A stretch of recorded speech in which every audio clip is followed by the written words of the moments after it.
simama zilene zakuwe kerubi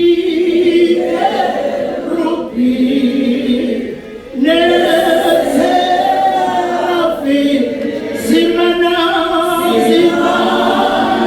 zilene zakuwe zetuli mipele zetuli mipele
Hallelujah. Amen.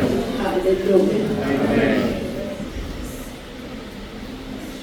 Cela ukuthoba kakhulu bingelele ubaba apostoli mama apostoli abefundisi bonke befundisikazi omama befundisi bingelele omama obaba bingelele intombi nensizwa Sunday school phathi ohlelo abadumisi bonke mhlaba wensimbi kwelihle igama lenkosi yethu Jesu Kristu waseNazaretha. uJesu Kristu uyinkosi. Ngiyathoba kakhulu phambi kukaNkulunkulu, ngiyabonga ukuthola ithuba. uNkulunkulu uyakhomba nentengelutho ayikhombela ukuthi izoma kule ndawo engelula kakhulu, ayilula ngisho umuntu engayiboni inzima, kodwa-ke uNkulunkulu uma esekhulumile aliphikiswa izwi lakhe. Amen. Ngizocela-ke bangcwele ukuthi ngicele umprofetikazi uZama Mkhonto asikhuphulele enkosini bese siya ezwini likaNkulunkulu alithumelile egameni lenkosi. Amen.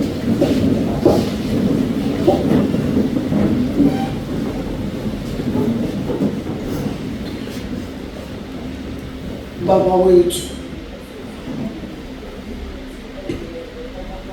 izikhathi zonke siyabonga mlimandla wonke, siyabonga uNkulunkulu wasezulwini ukuthola uNkulunkulu wethu ongcwele ithuba elihle kangaka.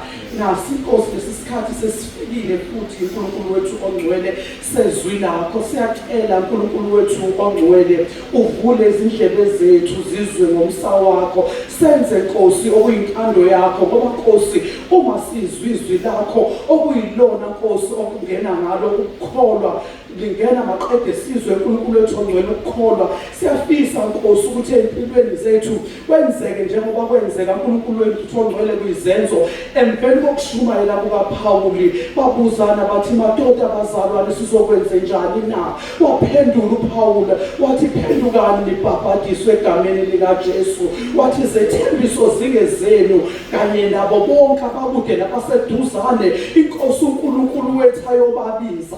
Siyabonga uNkulunkulu wethu ongcwele, thatha udumo nangalesi sikhathi uNkulunkulu wethu ongcwele ukhulume ngomntwana wakho konke okuyinthando yakho. uNkulunkulu wethu ongcwele umfihle singabheki yena kodwa silalele izwi lakho bese siyalenza ngoba ukwenza izwi lakho ikhona kukholwa-ke lokho. Siyabonga mninimandla wonke, thatha udumo baba egameni lenkosi yethu Jesu Kristu. uJesu Kristu inkosi.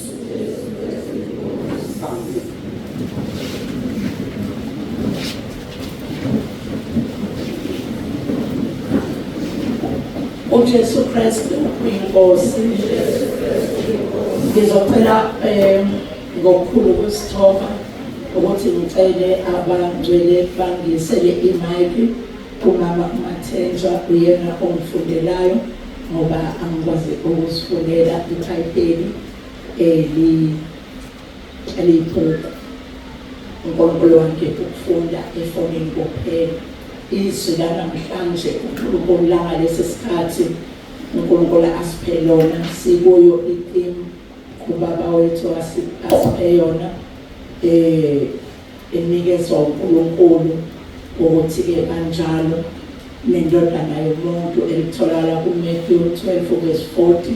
Kodwa izwi uNkulunkulu anginikeze lona lilaphayana kuJohane, ngokukaJohane chapter 15 ngicela sifunde verse 5 verse 6 verse 7 bese siyajonga siye verse 16 egameni lenkosi yethu Jesu Kristu. Jesu Kristu inkosi. Amen. Johane chapter 15 siqala verse 5. Mina ngingumvini, nina ningamaganja. Ohlala kimi nami kuye, lowo uthela izithelo eziningi, ngokuba ngaphandle kwami ningenzi lutho. 6. Uma umuntu engahlali kimi ulahlwa ngaphandle njengeganja, abune, bawabuthe, bawaphonse emlilweni ashe. 7. Uma nihlala kimi, namazwi ami ehlala kini, niyakucela enikuthandayo nikwenzele. 16. Verse 16. Aningikhethanga nina, kodwa mina nginikhethile nina, nganibeka ukuba niphume, nithele izithelo, nezithelo zenu zihlale ukuba noma yini eniyakucela kuBaba egameni lami aninike khona. 17. uJesu Kristu oyinkosi. Inkosi mayibusise ukufundwa kwezwi layo. Amen. Ngiyabonga nje kakhulu uNkulunkulu ukuthi ke ngalelizwi uNkulunkulu enginikezile singakafiki la, kodwa ke izolo ngamuzwa ubaba ekhuleka ngithi enkonzweni yokugcina uphatha uverse 7. Ubaba esikhulekele. Ngiyabonga ukuthi uNkulunkulu uhambe phambili kimina kube i-confirmation ukuthi lelizwi livela kuNkulunkulu. Uma ubaba esethi nakho akuthandayo, uma ubaba ehlala uNkulunkulu enkosini yethu Jesu, nayo ihlala kuyo, nakhe akucelayo. Mina ngiye ngakholwa, angazi wena ukuthi wenze njani uma uzwa lawo mazwi ubaba esikhulekela. Ngakholwa mina kwenzeka into ezimbili, ngakholwa ukuthi lo mkhuleko asikhulekela ubaba wethu uPastoral siwenzekile, kwaphinda kwesibili kwakonfirmeka ukuthi hayi lelizwi uNkulunkulu ubelidinga ukuba silizwe namhlanje. Amen. Uthi-ke uverse 5, inkosi yethu Jesu izethula kimi nakuwe ukuthi yona ingumvini owona wona. Inkosi yethu Jesu Kristu uma ithi mina nawe asihlale kuyo nayo kithi. Inkosi njengoba isihloko sithi kanjalo nendodana yomuntu, lase liyafundwa ke izwi. Then lenkosi kwi-Old Testament sizwile ngamakhosi amaningi encwadini yamakhosi okuqala namakhosi esibili. Sizwile ngamakhosi aye abusa eneminyaka emincane, amanye kuthiwa enze okulungileyo emehlweni kaNkulunkulu, kodwa abuye aphambuka endleleni. Amanye athe ethatha nasencwadini yezikroniki zokuqala nezesibili, amanye athe ethatha nje ayevele enze okubi emehlweni kaNkulunkulu. Asiwalandeli lawo, asiwanaki lawo makhosi, kodwa besiyaye sibuke lawo amakhosi ekuthiwa enze kahle emehlweni kaJehova. Ikhona-ke inkosi ekhulunywa ngayo encwadini yamakhosi esibili chapter 23, ngithi verse lakhona chapter 25. Kodwa uma uyiqala ekuqaleni leyo ncwadi, inkosi uJosiah yaqala ukubusa ineminyaka ewu-8. Leyo nkosi kuthiwa yenza okuhle emehlweni kaNkulunkulu, emehlweni kaJehova. Kuqhutshekwe kukhulunywe, yayimlalela kakhulu uNkulunkulu. Uma abaprofethi bakaNkulunkulu sebekhulumile bathi lokhu akudingeke ethempelini kaNkulunkulu, yayenza ngokuqiniseka ukuthi iyakususa. Uhambe-ke nayo uthi uma ufika kuverse 25 bese kuthiwa le nkosi ekuthiwa uJosiah yenza okuhle emehlweni kaJehova, ayikazi bebikho inkosi ngaphambi kwayo nangemva kwayo eyenza okuhle emehlweni kaJehova yaze yalala. Amen. Oyisemkhulu. Amen. So uyabona ukuthi inkosi le enhle ekufanele uyilandele uma ufunda ngezinto ezenziwe. Kodwa kuhlukile okwaleyo nkosi nenkosi yethu Jesu Kristu. Amen.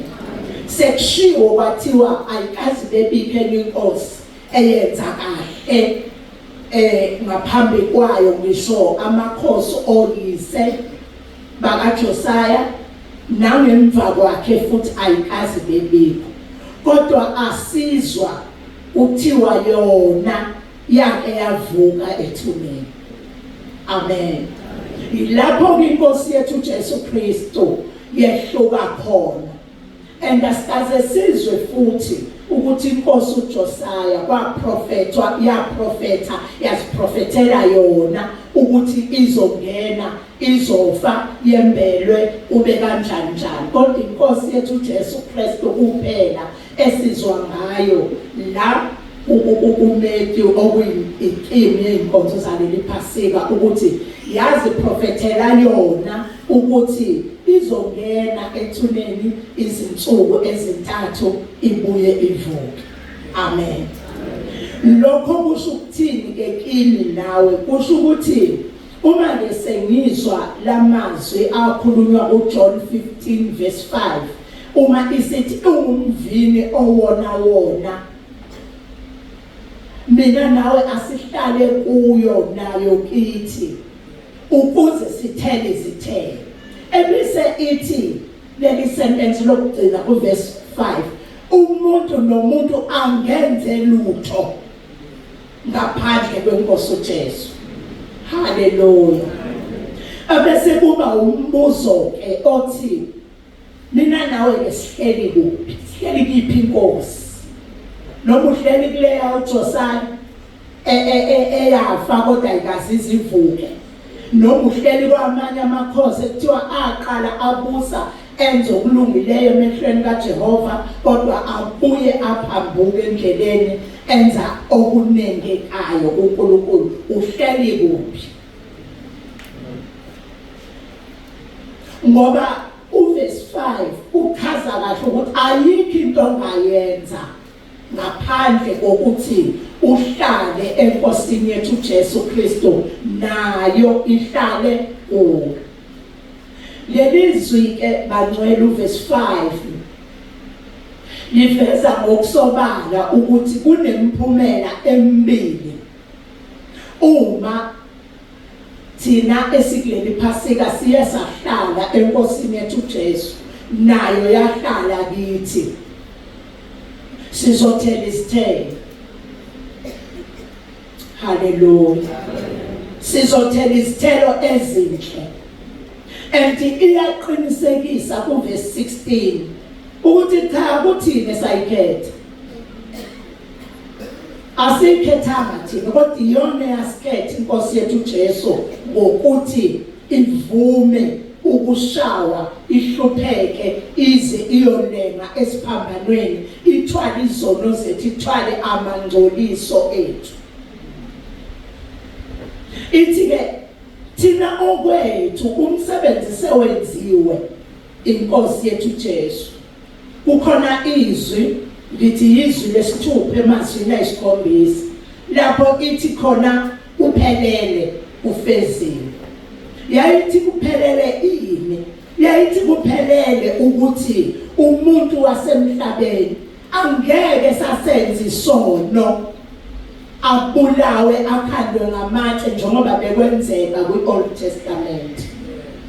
Umuntu manje inkosi yethu Jesu isiye yalenga esiphambanweni iyafa ngoba lithi yathi kuphelele yathi kufeziwe yayisiyafa. Okungukuthi mina nawo owethu umsebenzi sekuwukuthi sihlale enkosini yethu Jesu nayo ihlale kithi bese sithekithele. Kuyamangaza ukuthi kwenzeka kanjani ukuthi umntwana kaNkulunkulu angabi nazi izithelo ezinhle kodwa esikhundleni salokho kube izithelo ezimbi. Ibumsebenzi inkosi yawenza esiphambanweni waphelela akukho kwashodayo. Amen. sihlala kanjani inkosi yethu Jesu ihlala kumuntu onjani nathi sihlala kanjani enkosini yethu Jesu lo mbuzo esizowuphendula uNkulunkulu azosisiza ukuthi siwuphendule ukuthi umuntu nomuntu uhlala kanjani enkosini yethu Jesu. Siyayivuma inkosi yethu Jesu Kristu ngoRoma 10. Siyabhabhadiswa, siyahamba siya enkonzweni, siyahamba size ephasikeni. Hayi sesingabantwana sesishilo sathi singabasentabeni yendlu kaJehova kuyabonelela. Hayi siyathandaza, siyamthandaza umkhuleko kaMay 18, siyamthandaza uRoma 10. Ngabe khona kuphela yini ukuhlala enkosini yethu Jesu na ukuthi uzoya enkonzweni uphume enkonzweni bese uyoxhufuza izono bese uyabuya ngesande elandelayo ubusuthi wena uhlele enkosini yethu Jesu nayo ihleli kuwe na. Hayi kuhle ngoba sengishilo ngathi ngingowasentabeni yendlu kaJehova kuyabonelelwa ungithumelelile ubaba umkhuleko omnandi ojabulisayo othi mawulalela umoyizele wedwa. Ngabe lokho kusho ukuthi uhleli yini enkosini yethu Jesu Kristu waseNazaretha nayo ihleli yini kuwe na. Kukhona okufanele kwenziwe umntwana kaNkulunkulu okubufakazi bokuthi umntwana kaNkulunkulu uhleze enkosini yethu Jesu nayo inkosi yethu Jesu ihlezi kuye. Haleluya. Apheleli ekushoni ngomlomo uphela, apheleli ekuhambeni ekuzameni imali uhambe uye enkonzweni, apheleli lapho. Ungenzeka uhambe zonke izinsuku uye enkonzweni la kuhlanganelwa khona uyokhonzwa kodwa kutholakala ukuthi inkosi uJesu ayihleli kuwe. Ungenzeka usile ephasikeni ukhona, ungenzeka sewushilo sewuvumile uRoma 10 ekuseni emini ntambama ebusuku kanti uyigatsha eselisusiwe emvinini. Uthi amagatsha angatheli isithelo uyawasusa emvinini. Ungenzeka spiritually ukhona la kodwa uyigatsha eselisusiwe. Kungenzeka ngimi la ngiyashumayela kodwa ngenxa yokuthi kukhona izinto engingazenzi ezingiqualify ukuthi ngihlale enkosini yethu Jesu nayo ihlale kimi.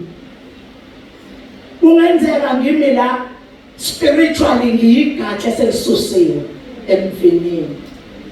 So namhlanje uNkulunkulu uzosikhumbuza ngoba udaba esilwaziyo esiluzwa zonke izinsuku ukuthi sihlala kanjani enkosini yethu Jesu.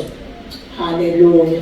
Ngicela siye kuLeviticus chapter 18 ngizocela sifunde uverse 1 sigcine kuverse 5 la siphendula khona umbuzo ukuthi umuntu uhlala kanjani enkosini yethu Jesu nayo ihlale ekuye lowo muntu.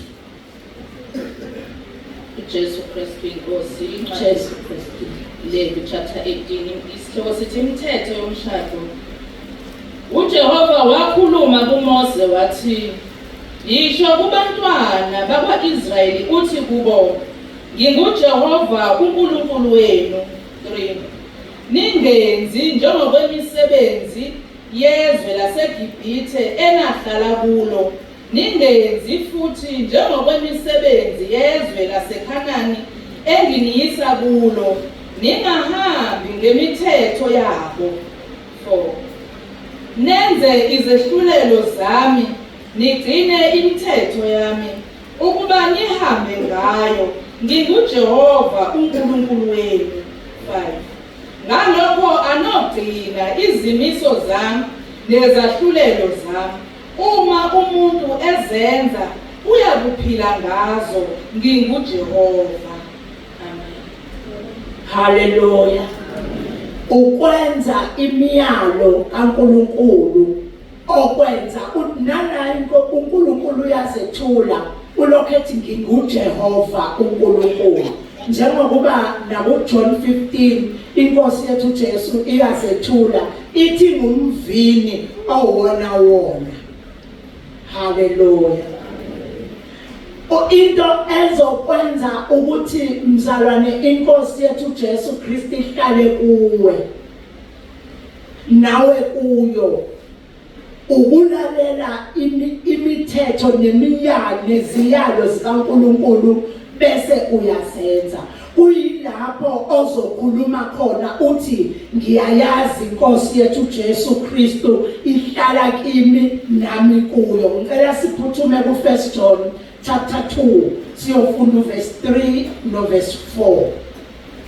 1 John chapter 2 verse 3 no verse 4. Sihlala kanjani enkosini yethu Jesu ukuze sithele ithele ezinhle, ukuze sicele esikuthandayo inkosi yethu Jesu isenzele.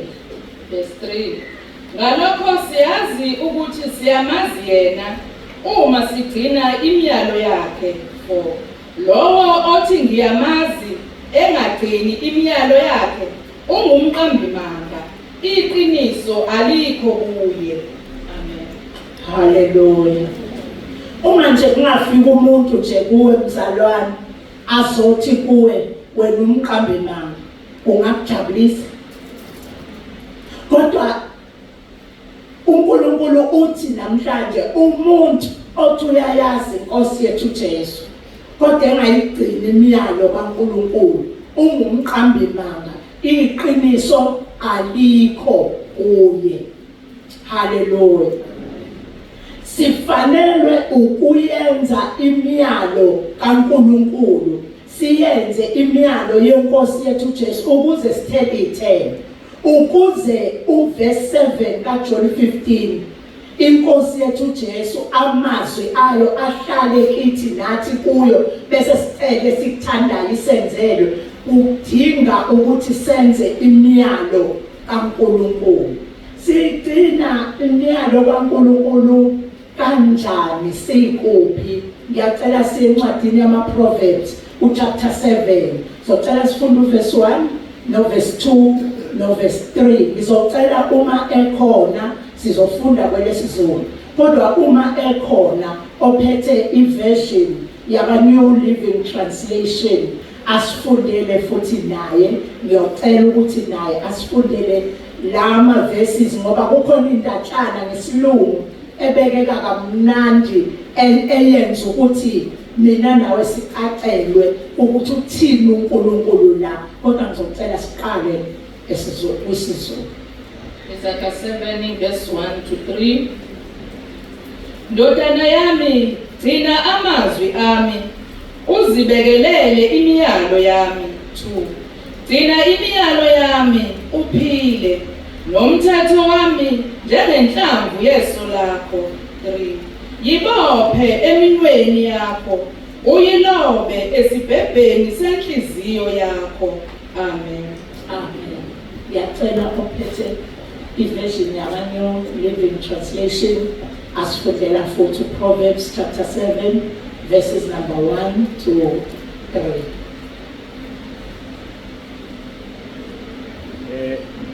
Follow my advice, my son. Always treasure my commands. Obey my commands and live. Guard my instructions. As you guard your own eyes, tie them on your fingers as a reminder. Write them deep within your heart. Hallelujah. Hallelujah. Sigcina kanjani imiyalo kaNkulunkulu? Asilaleli kube ukuphela sishiye kanjalo. Kodwa siyayiloba kuma tablets enhliziyo zethu. Siyayiloba eminweni yethu. sizokuchaza ukuthi uma kuthiwa siloba emnweni yethu kukhulunywa ngani. Kukhulunywa ngemisebenzi emihle njengoba uLeviticus chapter 18 ethe ningenzi njengokwemisebenzi yabaseGibhithe. Izwe okaduhlala kulo ungakafiki la wamukela inkosi yethu Jesu wayivuma ngoRoma 10. Kade wenza imisebenzi yasezweni, imisebenzi yasebumnyameni. Hallelujah. Uyamangalisa ukuthi uzothi noma usufikile la ekholweni, usufikile la evangelini leqiniso, kodwa ubuye ubonakale wena ubuye uhamba ngekwemisebenzi ulingisa izwe. Inkosi yethu Jesu Kristo ayihlali kumuntu onjalo. Hallelujah. Inkosi yethu Jesu ayimlaleli umuntu onjalo. Umuntu obuye enze njengokwemisebenzi yezwe, abuye ahambe njengokweziyalezo zezwe, abuye abe nama elements, kube nezinto esepraisile la, esethandazile la, esekwenze konke la, wanikela la, wavuma uRoma 10, wathi uJesu Kristu inkosi, kodwa abuye abonakale enza njengezwe. Inkosi yethu Jesu ayihlali kumuntu onjalo. Naye lowo muntu akahlele enkosini yethu Jesu. Hallelujah. Uthi-ke encwadini yeZaga ibophe okungukuthi umuntu obuye enze njengezwe mhlawumbe uyayizwa imiyalo kaNkulunkulu angayibophi emnweni yakhe, ngoba uyazi ukuthi mayisebophele imiyalo emnweni yakhe kuzofanele angabe sakwazi phela ukwenza izinto zezwe, ngoba emnweni yakhe kukhona imiyalo kaNkulunkulu. Uthi-ke laphayana kwelesilungu New Living Translation uthi guard my instruction. Imiyalo kaNkulunkulu, imiyalo esizwayo bangcwelela umuntu oyivikelayo, ayivikele njengenhlamvu yeso lakhe. Hallelujah. Alibonge igama lenkosi. Uma kungathiwa sonke simila emnyango, kusuka isiwishi somoya omkhulu umoya, akekho umuntu ongabamba idolo. Hallelujah.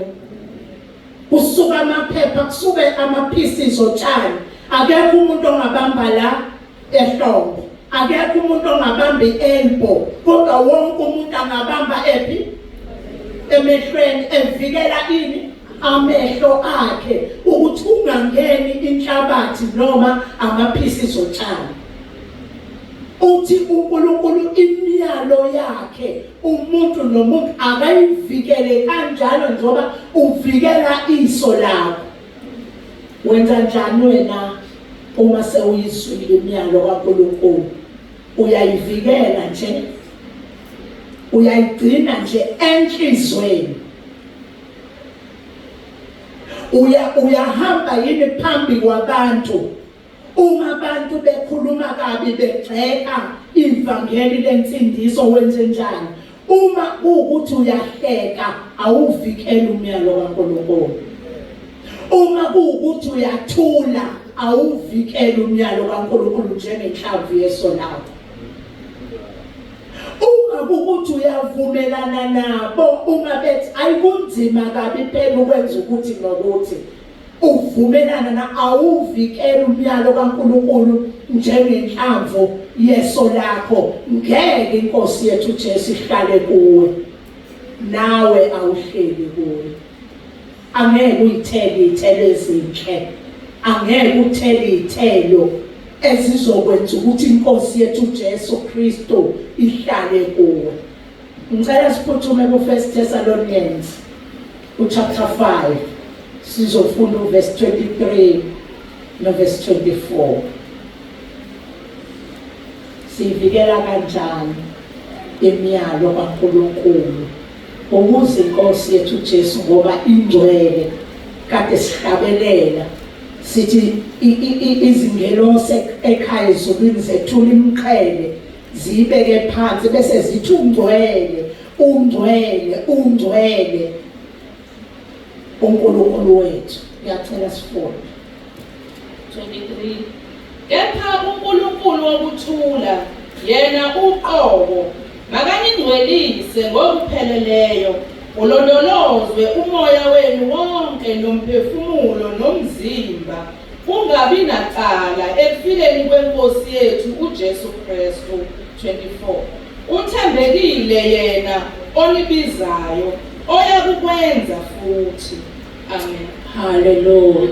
Ithembekile bangcwele inkosi yethu Jesu futhi izokwenza uma imbona umuntu ukuthi imiyalo yakhe uyayenza ayenze njengokuba uNkulunkulu eshilo. Imiyalo yakhe siyafuza ubaba wethu Abrahama elithi izwi lenkosi encwadini kaGenesis chapter 26 ngithi verse 5 mangaphazami noma verse 6 elithi ubaba Abrahama wayebamba ukusho kaNkulunkulu, wayehamba ngezindlela zikaNkulunkulu, wayegcina imiyalo kaNkulunkulu. Uma singabamba imiyalo kaNkulunkulu bangcwele njengoba eyikhuluma inkosi yethu Jesu Kristu izohlala kithi nawe kuyo bese uthela iy'thelo ezinhle bese uthi mawucela lokho okucelayo inkosi yethu Jesu isiyakwenza ngoba uyabona ukuthi onke amazwi ayo ahleli kuwe. Haleluya. Imiyalo kaNkulunkulu ke thina bazalwane esekhaya lezwe enkabeni yendlu kaJehova kuyabonelelwa ufakazi wami ukuthi asiyeswele. Haleluya. Usuku nosuku uNkulunkulu uyayithumela imiyalo yakhe kithina asiyeswele. Uthi makungcwelise inkosi yokuthula. Ubani inkosi yokuthula? Inkosi yethu Jesu Kristu lena ethe ingumvini owona ethi umuntu akahlale kuyo. Ithi ke inkosi yethu ukuthula mayingcwelise umoya nomphefumulo nomzimba. Haleluya. Kuze kube nini? Kuze kube sekufikeni kwenkosi yethu Jesu Kristu. Amen. Lokho kusho ukuthi asikho isikhathi mzalwane sokuthi ubuye usuke enkosini yethu Jesu Kristu. Asikho isikhathi ukuthi in 1 week hayi impela uhlele enkosini yethu Jesu ngoba nakho mhlawumbe usemkhosini. Unene ungaphuma emkhosini usakazeke ubuyele emsebenzini yaseGibhithe. Asikho isikhathi sokuthi uwenze umyalo kaNkulunkulu ngoba kuyiSunday uya enkonzweni. Asikho isikhathi sokuthi uwenze umyalo kaNkulunkulu ngoba usiwa lapha eRichards Bay. Hayi ngeke phela ubaba umpostoli wakhuluma ngalokho, umama umpostoli wakhuluma ngalokho. Hayi ngeke kulunge ngoba siyeRichards Bay awuthi ngikushiye lokho okungakhulunywanga ngakho. Asikho lesikhathi. Iqiniso lithi ungumqambi manga, iqinisa lokho alikho kuwe uma uthi uyayazi inkosi yethu Jesu. Haleluya. Ngisathi ke imiyalo thina ekhaya lwethu asiyiswele. Yonke imiyalo uNkulunkulu uyayithulula ngobaba wethu umpostoli nangomama wethu umpostoli. Usuku nosuku thina sihleze sinikwe imiyalo edinga siyigcine ejuleni kwenhliziyo zethu, edinga siyibophe emnweni yethu. Ukathi baba ngesikhathi esaqala ubaba umpostoli ebuza lo mbuzo ukuthi wenzani ngeminwe yakho phansi kwengubo. Ngangiyangidideka nje ukuthi konje ngeminwe iminwe inamsebenzi muni okungaze uNkulunkulu akhulume agcizelele kangaka. Kodwa uNkulunkulu esambula lelizwi ukuthi imini ibaluleke kangaka kudinga umuntu abophele ini imiyalo kaNkulunkulu ukuze imisebenzi yakhe kube imisebenzi yobungcwele. Hallelujah. Uthi ke inkosi yokuthula mayisingcwelise, ingcwelisa umoya nomphefumulo. Yingakho ethe encwadini yeZaga imiyalo umuntu akayibophe kuphi, akayigcwelise, ayilobe enhlizweni. Hallelujah. Uma ke wena mzalwane umyalo kaNkulunkulu wenza ngeSunday, kodwa ngomsombuluko nangoLwesibili nangoLwesithathu awuwenzi umyalo kaNkulunkulu. Umyalo kaNkulunkulu utholakala kuphi? Utholakala eBhayibhelini, ezwini likaNkulunkulu. Sinenhlanhla, siyathandwa uNkulunkulu ukuthi sisekhaya lezwi, sisentabeni yendlu kaJehova. Ukhulunywa izwi, ubaba wethu umpostoli akakhulumi ukucabanga kwakhe noma okuthandwa nguye, kodwa ufunda izwi, uzivulele nawe eBhayibhelini lakho lelizwa lifundile ulubona. Hallelujah.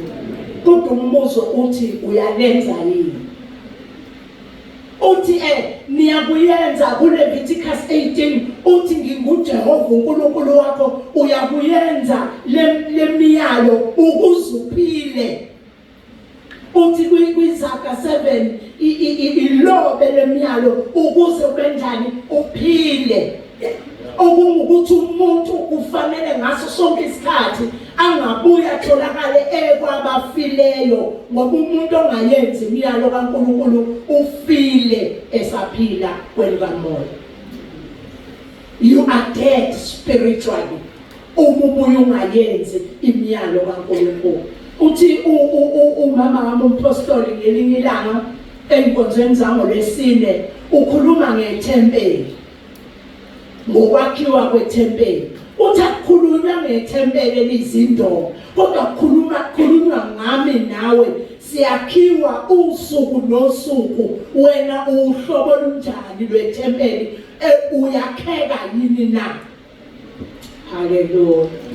Kubonakala ngani ukuthi umuntu uyithempeli kaNkulunkulu elakhekayo? Kubonakala ngokuthi umyalo kaNkulunkulu awenze ekuseni, emini, ntambama, ebusuku.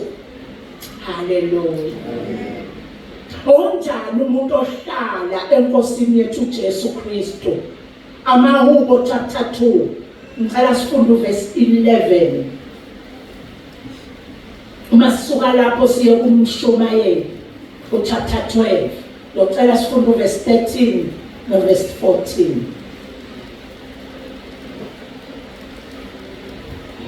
Amahubo chapter 2 siyafunda verse 11 wakhona. Mkhonzeni uJehova ngokwesaba, nethabe ngokuthuthumela. Hallelujah. Hallelujah. Onjani umuntu ohlala enkosini yethu Jesu nayo ihlale kuyo? Oyikhonza inkosi yethu Jesu ngokwesaba. Hallelujah. Siphila esikhathini la inkosi yethu Jesu abantu beyikhonza ngokungayesabi. Umuntu agcine ngokuthi ngisindisiwe egameni lenkosi yethu Jesu Kristu, kodwa mawumbuka yena akayisindisiwe lo muntu egameni lenkosi yethu Jesu.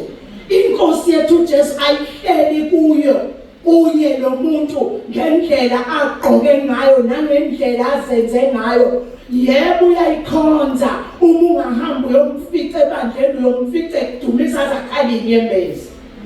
Akusikona ukuhlala enkosini yethu Jesu lokho. Ukuhlala enkosini yethu Jesu kwenza imiyalo. Noma usuyidumisile inkosi yethu Jesu wazi wakhala inyembezi, baze bakhala nabantu, kodwa iqiniso lithi imiyalo kaNkulunkulu uyayigcina yini? Umkhonza ngokumesaba yini uNkulunkulu? Umkhonza ngokumesaba, ujabula kuNkulunkulu ngokuthuthumela. Uthi uNkulunkulu eselambulile izwi lakhe ulenze njengoba uNkulunkulu elambulile. Hallelujah. Ngicela siye kuMshumayeli chapter 12 sifunde verse 13 no verse 14. uJesu Kristu inkosi. Jesu Kristu inkosi. Verse 13, nakho kuphela kwendaba lapho sekuzwakele konke mesabeni uNkulunkulu ugcine imiyalo yakhe ngokuba lokho kungokwabantu bonke. Yes, 14. Ngokuba uNkulunkulu uyabuyisa yonke imisebenzi ekwahlulelweni kanye nakho konke okufihliweyo noma kuhle noma kubi. Amen. Hallelujah. Sakwenzekile konke. Hallelujah. Sengimile la ngashumayela ngayivula incwadi naleya. Kodwa ukuphela kwendaba ukwenze njani? Ukumesaba uNkulunkulu bese ngigcina imiyalo yakhe. Hallelujah.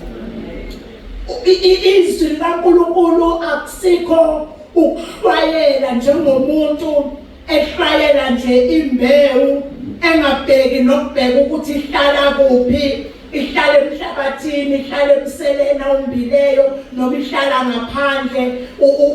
Uyafayela uyahlwayela. Cha, emiyalweni kaNkulunkulu akwenziwa kanjalo. Uyafika uyifunde imiyalo ngokumesaba uNkulunkulu ngoba uyazi ukuthi ekupheleni ukwenza nokugcina kwemiyalo kaNkulunkulu kungokwabantu bonke. Bishop, archbishop, mprofeti, mkhokheli, bani ukwenziwa nokugcina kwemiyalo kaNkulunkulu kungokwabantu bonke. Akusikho kokufayela bese wena uyajinga wenza into zakho. Ukugcina ukuze inkosi yethu Jesu, ngoba inkosi yethu Jesu bangcwele ayifani namanye amakhosi. Uthi yonke imisebenzi iyoyiswa kuphi? Ekwahlulelweni. Alibonke igama lenkosi. Yonke imisebenzi umuntu eminye abeyenza ezenzisa, eminye umuntu abeyenza enzela abantu noma enzela umuntu othile, iyoyiswa kuphi? Ekwahlulelweni, noma mihle noma mibi kushizwe lenkosi. Hallelujah. Babase Roma chapter 2. Zocela ngesifunda verse 1, 2 and 3. Usuyoqhubeka masusekhaya egameni lenkosi yethu Jesu Kristu. Amen. Isihloko sithi bonke abantu baphansi kokwahlulela kukaNkulunkulu, abaJuda nabahedeni. Verse 1. Ngakho awunakuzilandulela wena muntu noma ungubani owahlulelayo, ngokuba ngalokho owahlulela ngakho omunye uyazilahla wena, ngokuba wena owahlulelayo uyakwenza khona lokho nawe. Verse 2. Siyazi ukuthi ukwahlulela kukaNkulunkulu ngokweqiniso kubehlela abenza okunjalo. Ucabanga lokho yini wena muntu owahlulela abenza okunjalo ukukwenza nawe, ukuthi uyakubalekela ukwahlulela kukaNkulunkulu na? Hallelujah. uNkulunkulu wahlulela ngani bangcwele? Ngeqiniso. Ayangekafani ngisho mhlawumbe nanami, mhlawumbe kungenzeka mina uthi uzakimi uthi hey impela nje mama Maseko sengithandazile impela lesisono ngasenza bese ngithi nayi kungcono ngoba uthandazile. Hayi ngingenile impela nje mkhosi bese ngithi hayi kungcono ngoba ungenile mkhosi. Mina ngizokwahlulela ngokuzwa lokho okukhulumayo. Inkosi yethu Jesu yahlulela ngani? Ngeqiniso, ngoba yazi konke, ibona konke. Hallelujah. Ibona lokufihliweyo njengoba esho uMshumayeli 12 ukuthi yonke imisebenzi ngisho okufihliweyo inkosi yethu Jesu iyakwazi. Hallelujah. Asinamazwi ethina ukuzilandulela ekhaya lezi entabeni yendlu kaJehova, ngoba yonke imiyalo uNkulunkulu afuna siyenze uyayithulula kithi. Sekukumuntu ukuthi uyayiloba yini enhlizweni yakhe, uyayifunda yini lemiyalo uNkulunkulu aseyambulile kuye. Hallelujah. Ngikhuluma ekuqaleni ngokuthi awuhlele enkosini yethu Jesu. Uma ngabe umyalo kaNkulunkulu uzowugcina mhlambe for only 3 days and then after that awusawenze mhlambe njengoba silana nje yonke imiyalo esikhulunyiwe la hayi impela uzophuma mhlawumbe uApril angaphela uApril ngoMay wena hayi awusayingeni leyo ubuyele emsebenzini yaseGibhithe la kade uhleli khona. Inkosi yethu Jesu ayihlale kwabanjalo. Nezithelo zokulunga nezobungcwele angeke uzuyithele lezo zithelo. Uyokhuleka ucela enkosini yethu Jesu uthi ucela lokhu ubuye emsebenzini yasezweni uthi uzongena emkhosini uNkulunkulu uzokubuka ukuthi qala vuma lokhu ukuthi wena uzwe umyalo wambulwa umyalo kuwe wena waqhubeka nezinto zasezweni. Hallelujah.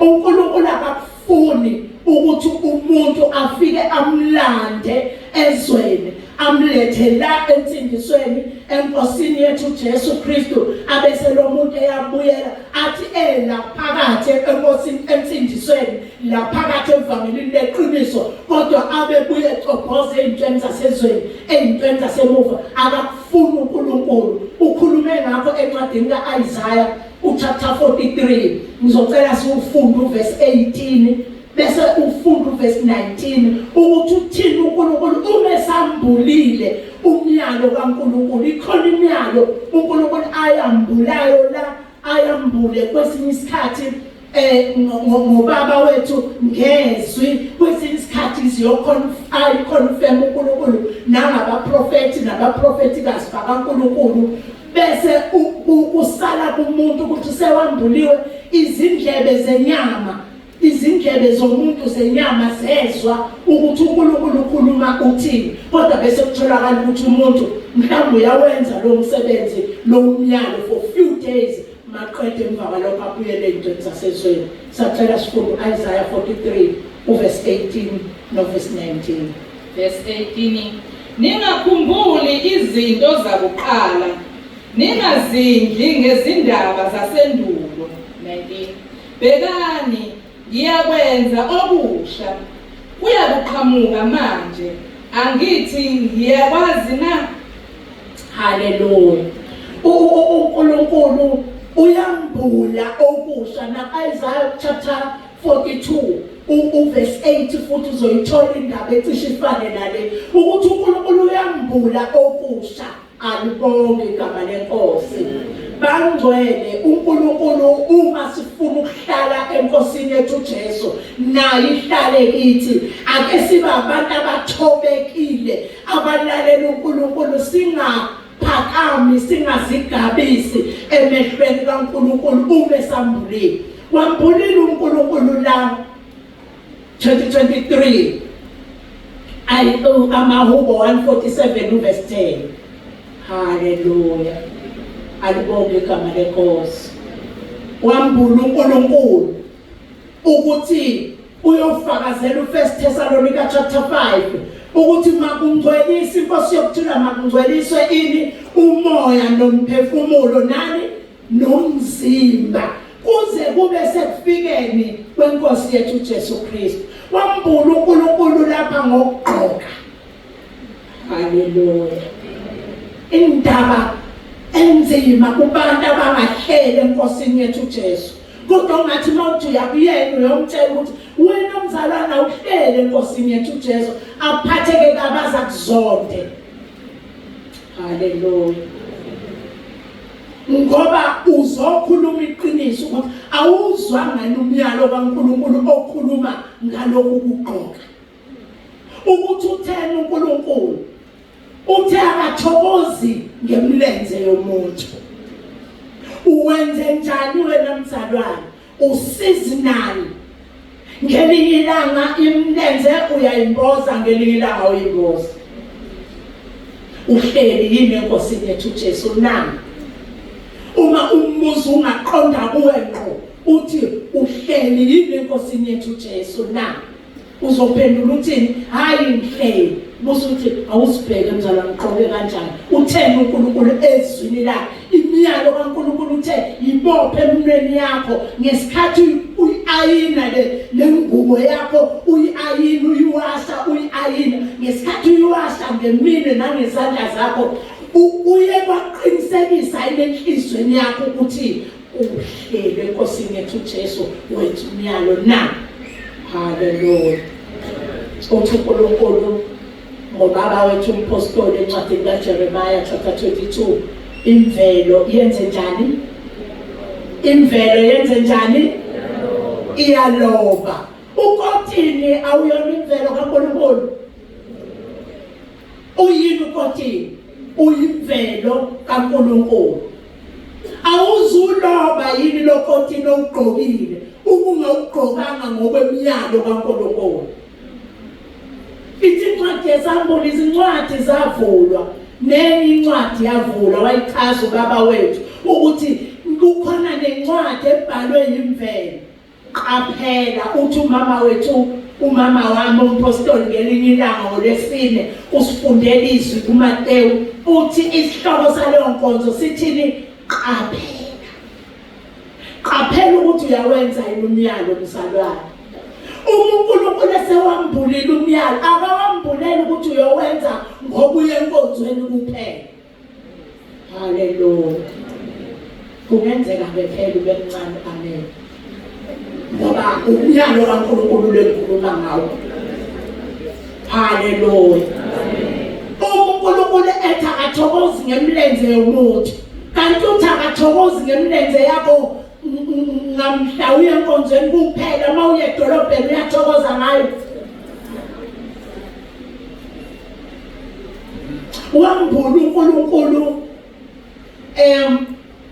encwadini yesambulu lithi izwi lenkosi 1 John chapter 2 verse 6 uma sithi sihlala kuye asihambe njengoba ahamba ithini incwadi yesambulu chapter 1 verse 13 nje kuphela isambulo chapter 1 verse 13 ngiyakholwa ukuthi wonke umuntu uyazivulela uyasifundela asihambe uma sithi sihlala kuye asihambe njengoba inkosi yethu uJesu Kristu yenze njani yahamba cela sifunde verse 13 wesambulo nofana nendodana yomuntu ephakathi kwezinti zesibani embethe ingubo ekhawula ezinyaweni ezibophe ngebhande legolide ezibeleni amen nofana nendodana yomuntu khulunywa ngobani kancane inkosi yethu Jesu embethe ingubo ekhawula kuphi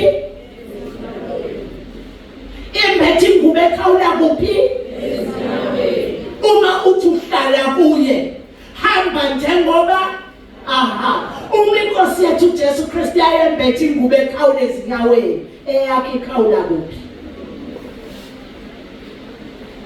usambulile phela uNkulunkulu musukubuyela ezintweni zakudala kungenzeka umfundisi wami Bishop Lam la ngangikhonza khona lalithi nje hayayayaya ngisalokhu nokushazela la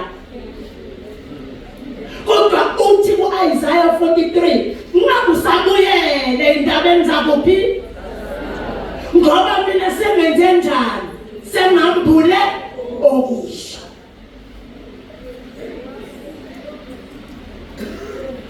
inkosi yethu Jesu yayimbethe ingubo ekhawula kuphi ezinyaweni uhleli kuyo na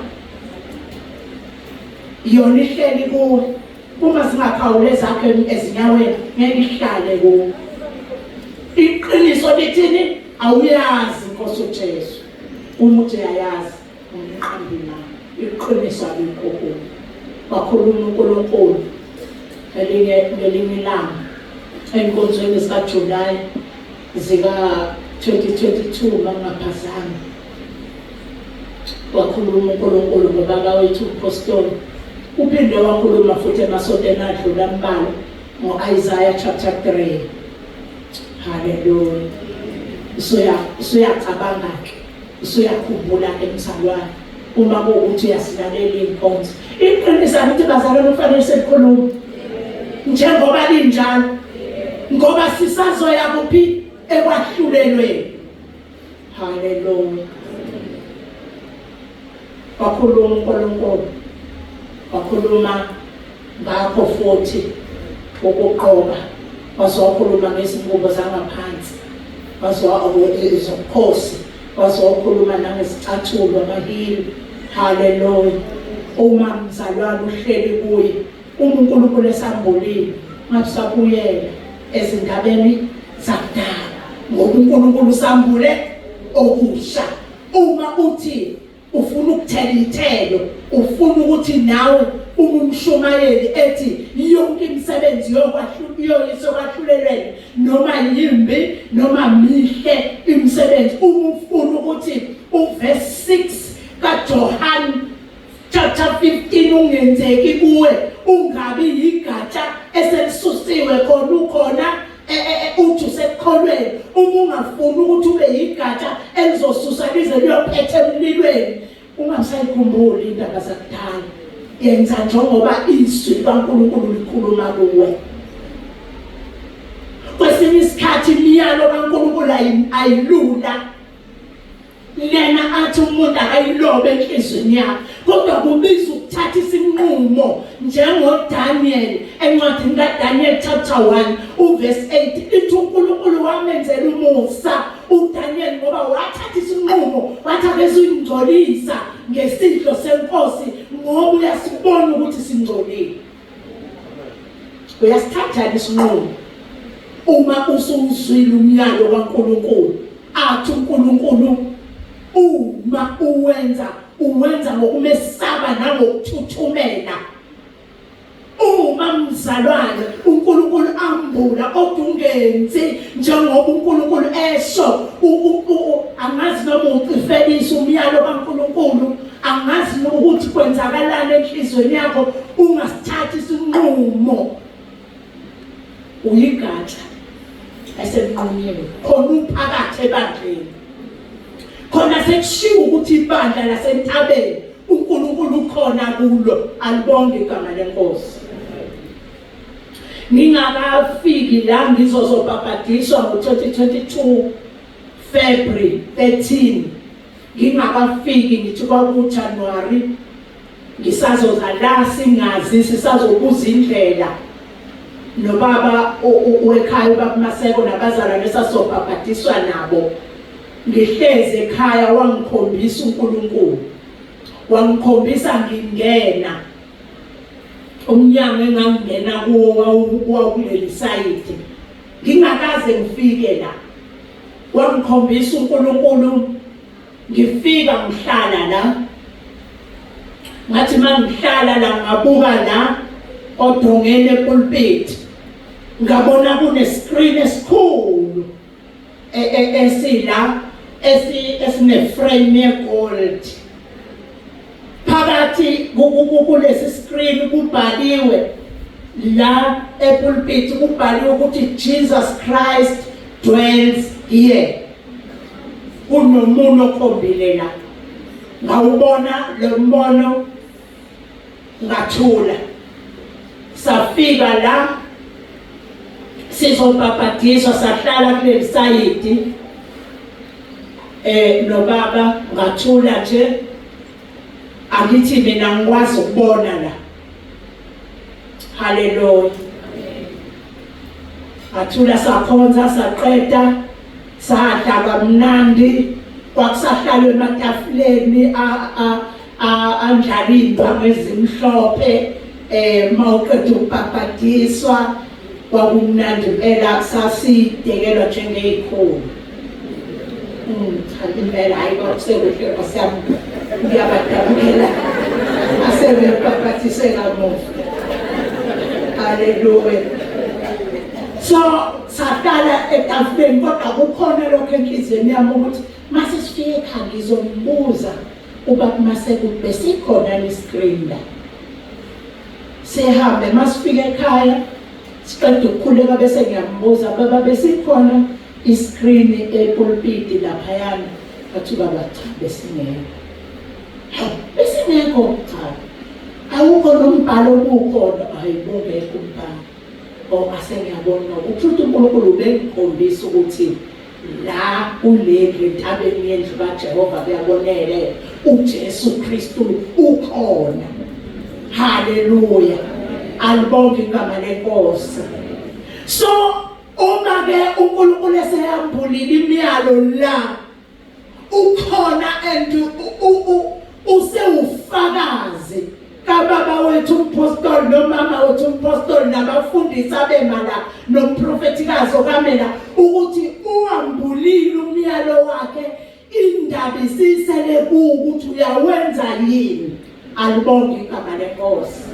Uma ungasawenzanga ubuyele endabeni zakudala noma ubuyele wena ukuthi ungakafiki la entabeni wena wawufundisa ukwephula lo myalo enganufundwe phansi. Iqiniso lithi awuyazi inkosi yethu Jesu Kristu futhi awuhlali kuyo nayo ngeke isihlale ngoba ayihlali kumuntu ongayenzi imyalo. Ulindelwe usuku lokwahlulela. So uma seyambuliwe imiyalo la wayambula ubaba wethu wayilalela efonini yakho uqhubeke hlala wazi ukuthi inkosi yethu Jesu yahlulela ngani ngeqiniso. Haleluya. Haleluya. Alibonge igama lenkosi. Mayibonge inkosi yethu Jesu. So ukimike nakuwe mzalwane ukuthi uNkulunkulu esewambulile umyalo wakhe asiwenze noma ngabe kuzwakala kunzima noma ngabe kuzwakala kubuhlungu kodwa iqiniso lokuthi uNkulunkulu uselobile ukuthi uzwile ukwenzile wakuthungathe hlakazekeni waqoqa wakuletha la ukuthi wakufaka ekhaya lezi ukuthi uzwe lo myalo. Ngakho indaba isele nawe ukuthi uyawenza yini.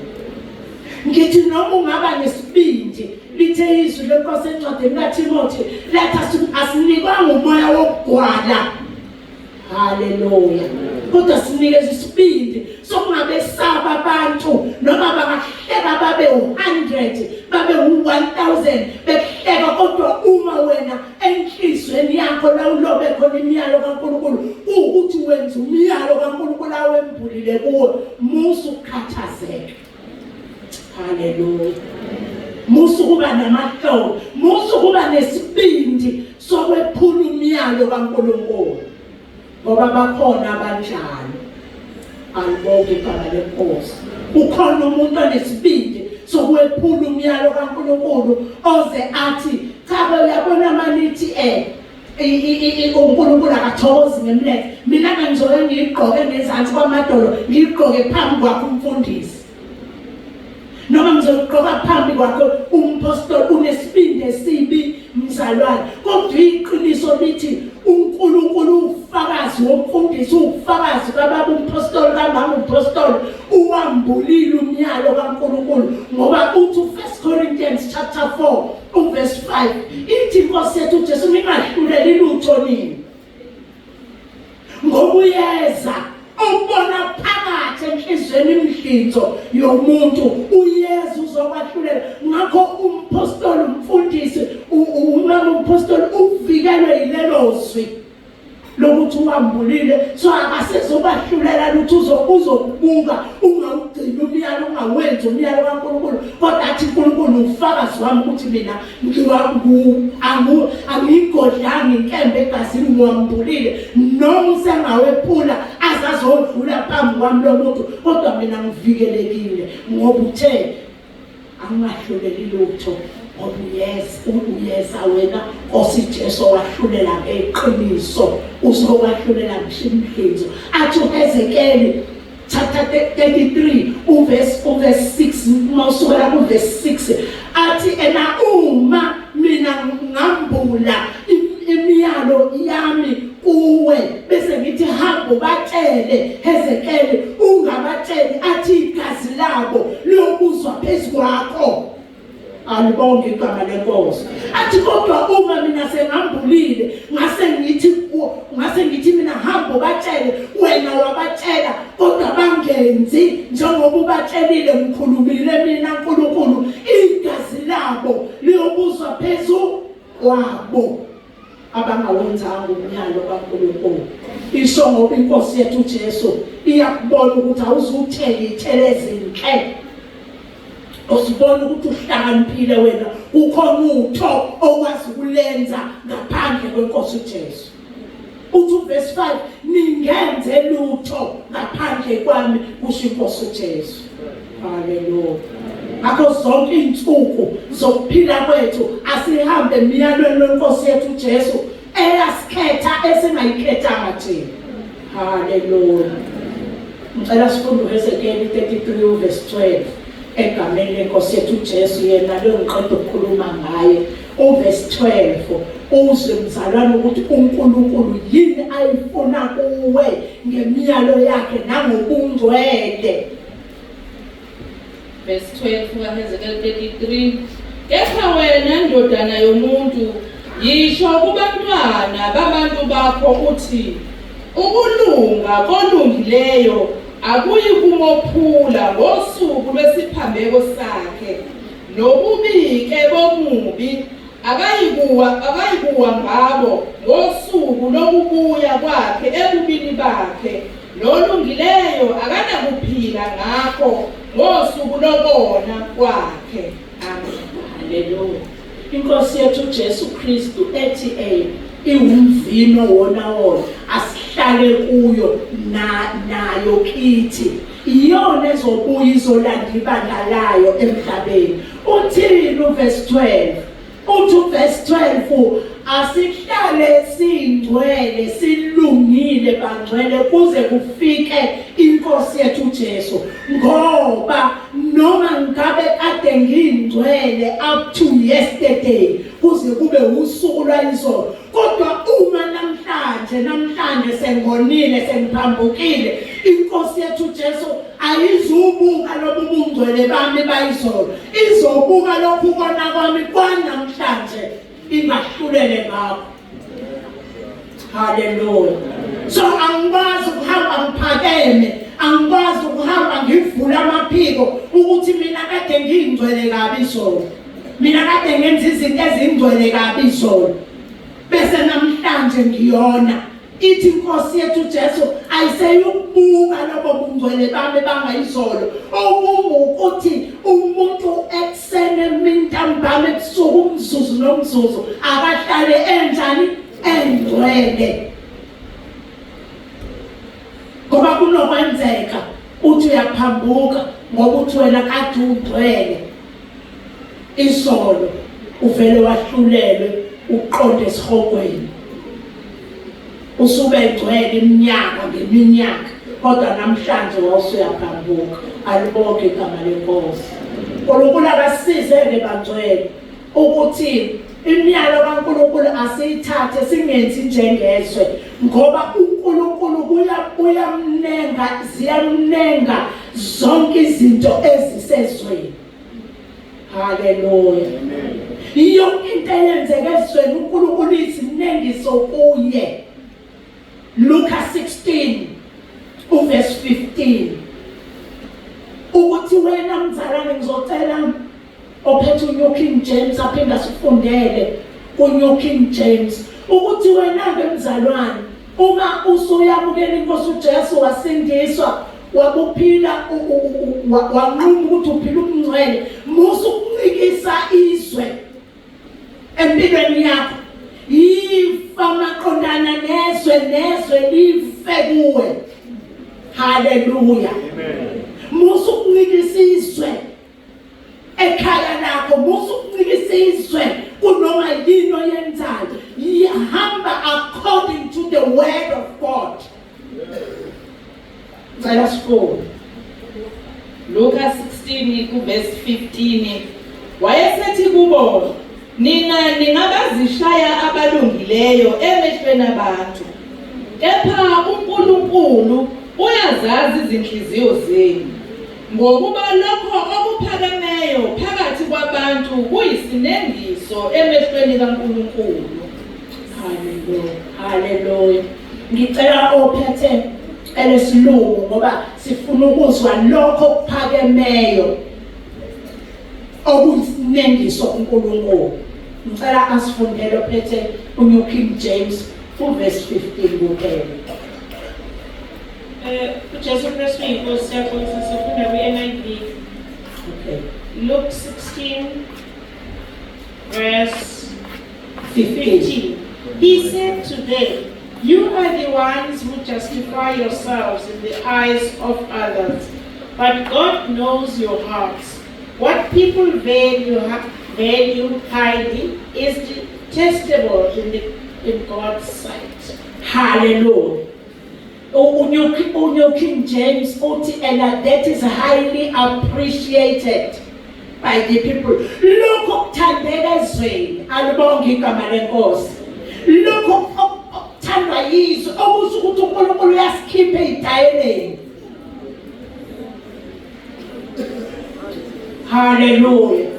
Uthi ngizishaya abalungileyo phambi kwabantu, kodwa uNkulunkulu uyazazi inhliziyo zenu. Okungukuthi lezi zinto zasezweni, lezi izitayela zasezweni, noma ungaphika wena usithethelele ukuthi awusenzanga, kodwa unenhliziyo yakhe ikuthanda. uNkulunkulu uyayazi inhliziyo yakho, uyakubona ukuthi wena lama-fashion nalezi izitayela zasezweni uyazithanda. Uthi konke oku-highly appreciated noma okuveluyisha yizwe highly kuyanengeka emehlweni kaNkulunkulu. That's the New King James. That's the New King James. Hallelujah. And he said to them, "You are those who justify yourselves before men, but God knows your hearts.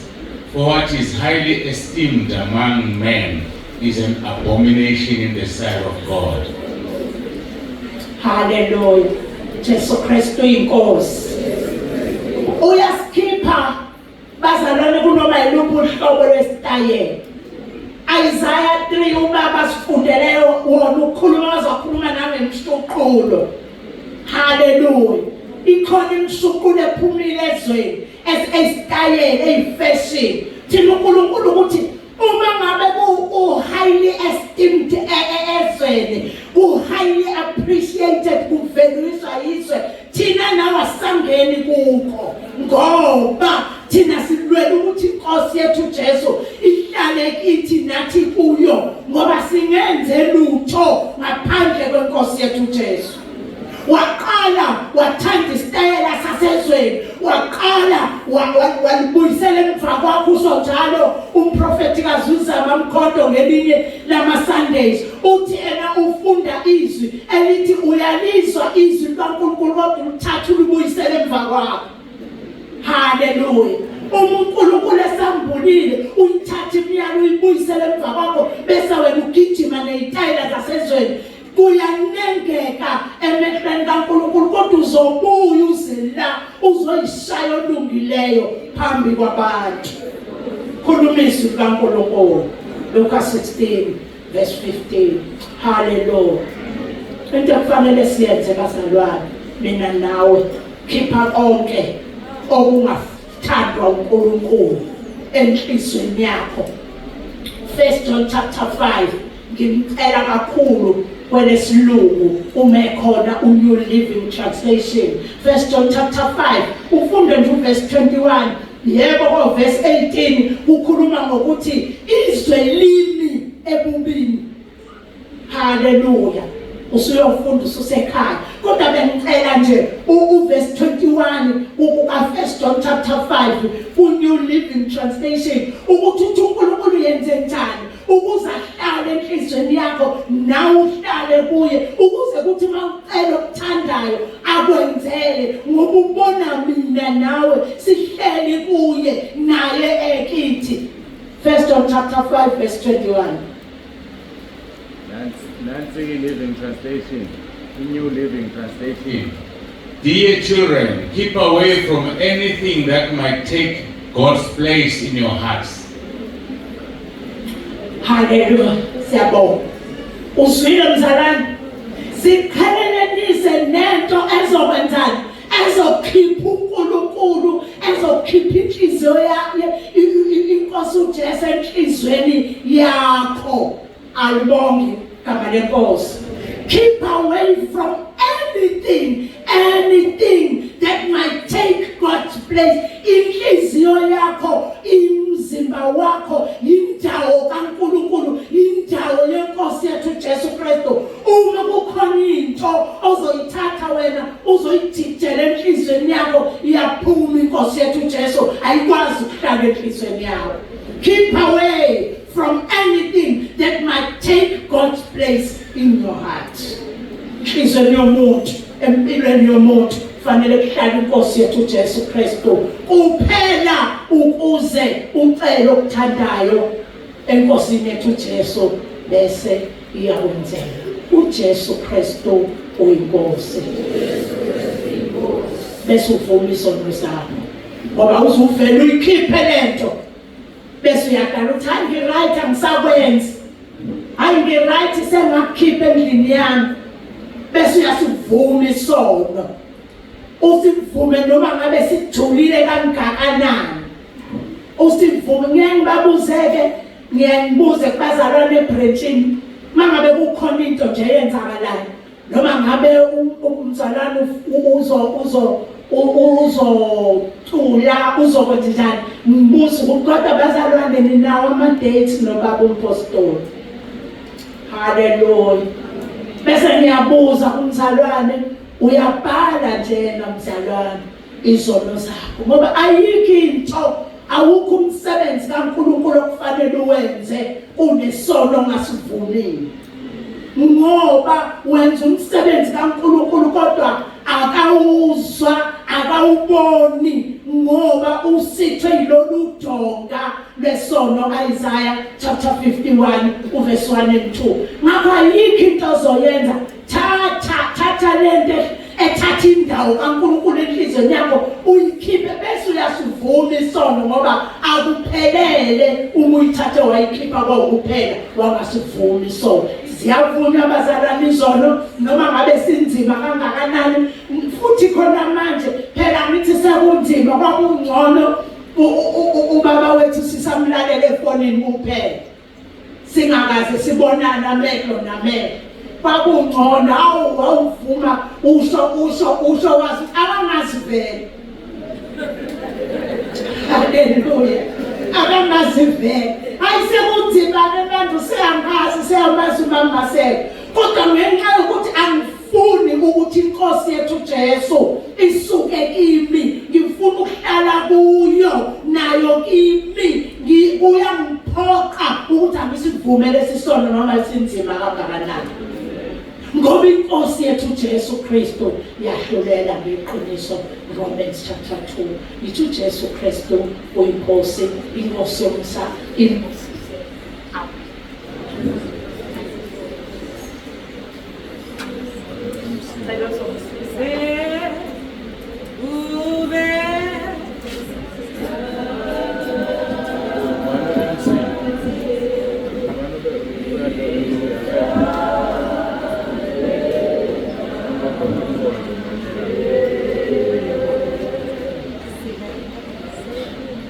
uJesu Kristu inkosi. Izocela abazalwane, izocela umama umfundisikazi uZodi wasemafakathini asibongela izwi eGalile. Sithu Jesu.